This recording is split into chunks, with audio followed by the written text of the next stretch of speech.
இன்னைக்கு நம்ம பார்க்க போகிற செலிப்ரிட்டி பொன்னி சீரியலில் வர ஹீரோயின் பொன்னியை பற்றி தான். இவங்கள பற்றின ஃபுல் டீட்டெயில்ஸ் தெரிஞ்சுக்கிறதுக்கு முன்னாடி சேனலை சப்ஸ்கிரைப் பண்ணாதவங்க மறக்காமல் சப்ஸ்கிரைப் பண்ணிக்கோங்க. அப்போ தான் நாங்கள் போடுற வீடியோஸ் எல்லாம் உங்களுக்கு நோட்டிஃபிகேஷன்ஸாக வரும். வாங்க வீடியோக்குள்ளே போகலாம். வைஷ்யூ இவங்களோட உண்மையான பெயர் வைஷ்ணவி சுந்தர். இவங்க 1997 அக்டோபர் மாதம் புதுக்கோட்டையில் பிறக்கிறாங்க. இவங்களோட அப்பா பெயர் சுந்தர், அம்மா பெயர் சாந்தி. சாந்தி டீச்சராக இருக்கிறாங்க. இவங்க எல்லாரும் சேர்ந்து ஒரே ஜாயிண்ட் ஃபேமிலியாக தான் இருக்காங்க. ரொம்ப பெரிய ஃபேமிலி வைஷ்ணவியோடது.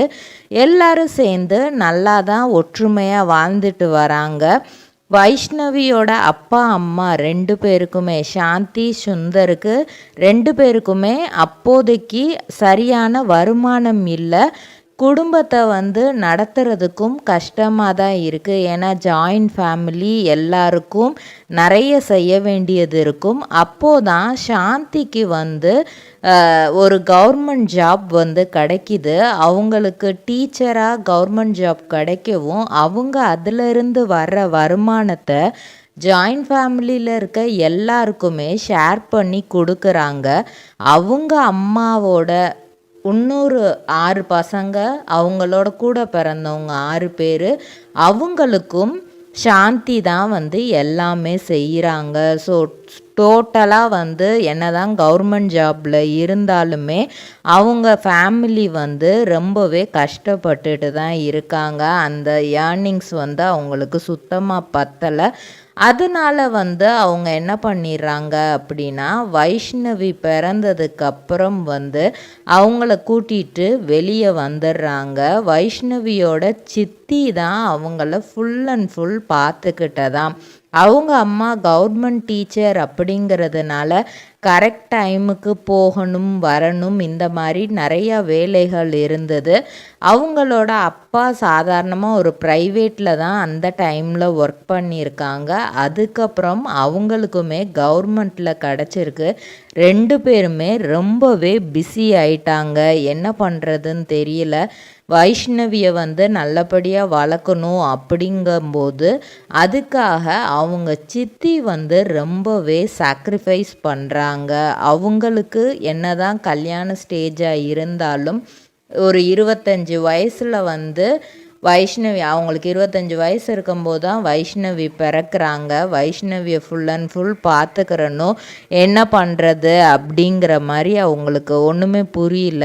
ஸோ என்ன பண்ணுறாங்கன்னா, எனக்கு என் கல்யாணத்தை விட வைஷ்ணவியோட லைஃப் எனக்கு ரொம்ப முக்கியம். என் அக்கா குழந்த தான் ஃபஸ்ட்டு எனக்கு, அதுக்கப்புறம் தான் இந்த கல்யாணம் எல்லாம் அப்படிங்கிற மாதிரி சொல்லி வைஷ்ணவியை full and full take care பண்ணது அவங்க சித்தி தானாம். இன்னைக்கு வரைக்கும் அவங்களுக்கு ஃபுல் சப்போர்ட் அண்ட் ஸ்ட்ரென்த்தாக இருக்கிறது அவங்க சித்தி மட்டும்தானா.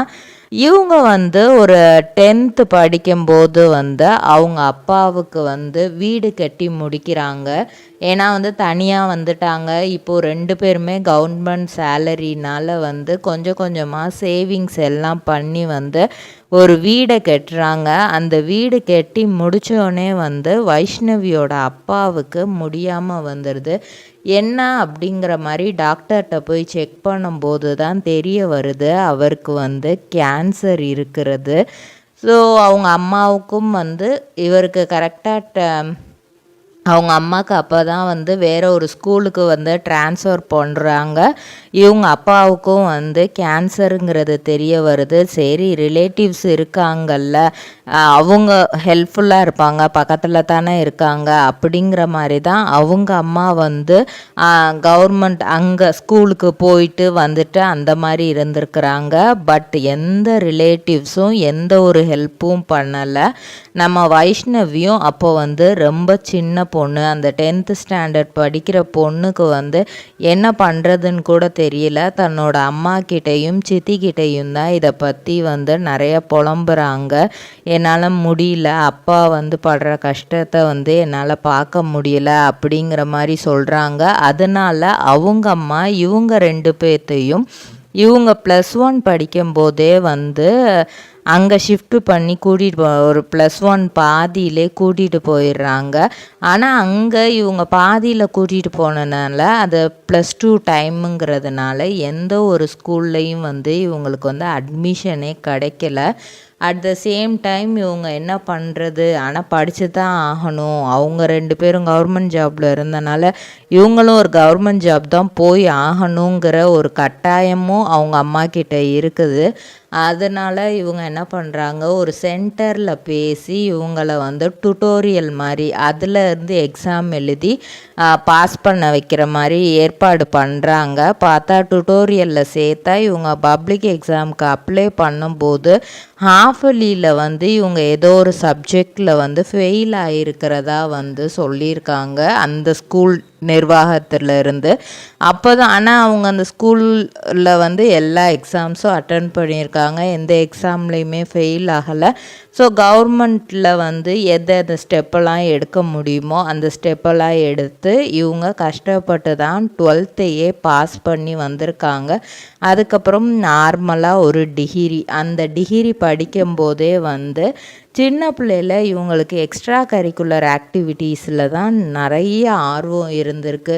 எப்படின்னாலும் நம்ம வந்து டிவியில் பார்க்குறதுலாம் நம்மளும் ஒரு நாள் இப்படி ஆயிடணும் கண்டிப்பாக. ஏன்னா வந்து படிப்பில் இவங்களுக்கு பெருசாலாம் ரொம்ப இன்ட்ரெஸ்டே இருந்தது கிடையாதாம். எப்போவுமே வந்து ஒரு ஆவரேஜ் ஸ்டூடெண்ட்டு தானே, ஏதோ அம்மா அப்பா திட்டுவாங்க, மார்க் நல்லா எடுத்துடணும் அப்படிங்கிறதுக்காக தான் இவங்க இது பண்ணியிருக்காங்களா தவிர மற்றபடி இவங்களுக்கு ஃபுல் அண்ட் ஃபுல் இதில் தான் இன்ட்ரெஸ்ட் இருந்திருக்கு. நிறைய அவங்க அப்பா அம்மாவுக்கு தெரியாமே காலேஜில் நிறைய கல்ச்சுரல்ஸு இந்த மாடலிங் ஆக்டிவிட்டீஸ்லாம் இருந்தால் அதை வந்து அவங்க பண்ணியிருக்காங்க. மொத்த ஃபேமிலியும் வந்து இல்லை நம்ம ஒரு ஆர்த்தடாக்ஸ் ஃபேமிலி, நம்ம இந்த மாதிரி சினி ஃபீல்டுக்குலாம் போகவே கூடாது, அதுவும் நீ ஒரு பொண்ணு, கண்டிப்பாக நீ இந்த மாதிரி விஷயங்கள் பண்ணவே கூடாதுன்னு ரொம்பவே ஸ்ட்ரிக்டாக சொல்லியிருக்காங்க.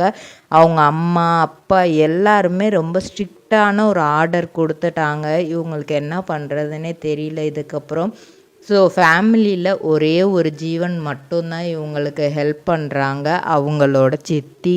நீ போ, நான் பார்த்துக்கிறேன், எல்லார்கிட்டையும் நான் பேசுகிறேன் அப்படிங்கிற மாதிரி இவங்க ஃபஸ்ட்டு மாடலிங்குள்ளே இறங்குறாங்க. நிறைய ஆட்ஸுக்கு தான் இவங்க வராங்க. Malabar golden diamonds, RS fashions, இந்த மாதிரி சின்ன சின்ன ஆடுக்கு வராங்க. அப்போ தான் இவங்களுக்கு வந்து மைக் செட் ஸ்ரீராமோட வந்து நீ சாய்ந்ததடி அப்படின்னு சொல்லிட்டு ஒரு சும்மா ஒரு ஆல்பம் சாங்கு, அந்த சாங்கில் தான் ஃபஸ்ட்டு ஜேர்னி ஆஃப் லவ்னு சொல்லிட்டு அந்த சாங்கில் இது பண்ணுறாங்க. அதுக்கப்புறம் ராஜா ராணி 2ல் நடிக்கிறதுக்கு வாய்ப்பு கிடைக்கிது. சரவணனோட தங்கச்சியாக நடிக்கிறாங்க. அதுக்கப்புறம் நிறைமாத நிலைவே ஹீரோ ரவியோட சேர்ந்து கண்ணும் கண்ணும் கொள்ளையடித்தாள் அப்படிங்கிற ஒரு ஷார்ட் ஃபிலிம் நடித்தாங்க. அதுக்கப்புறம் இர்ஃபானோட சேர்ந்து கார்த்திக் கிக்கா அப்படிங்கிற ஒரு ஷார்ட் ஃபிலிமும் பண்ணுறாங்க.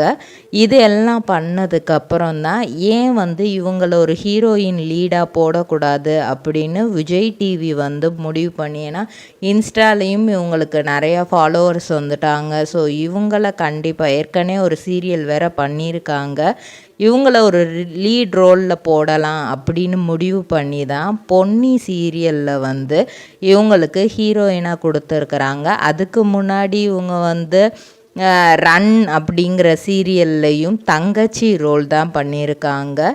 இவங்களுக்கு ராஜாராணி சீரியலில் இவங்களுக்கு பேரா வந்த அஸ்வினோட தான் இவங்களுக்கு லவ் ஏற்பட்டிருக்கு. இவங்க 2 பேரும் இப்போது ரிலேஷன்ஷிப்பில் இருக்கிறாங்க.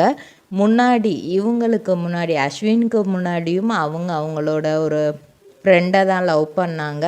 பட் பல மிஸ் அண்டர்ஸ்டாண்டிங், சினிமாக்குள்ளே வந்ததுனால பல மிஸ் அண்டர்ஸ்டாண்டிங், அவங்க வேறு ஒரு லைஃப்பை தேடி வந்து போய்க்கிட்டாங்க. ஆனால் இப்போது இவங்கள அஸ்வின் ரொம்பவே புரிஞ்சிட்டு நல்லபடியாக வந்து இவங்களோட ரிலேஷன்ஷிப் போயிட்டுருக்கு. இதே மாதிரி பல செலிப்ரிட்டிஸோட பயோகிராஃபி தெரிஞ்சுக்கிற சேனலை மறக்காமல் சப்ஸ்கிரைப் பண்ணிக்கோங்க.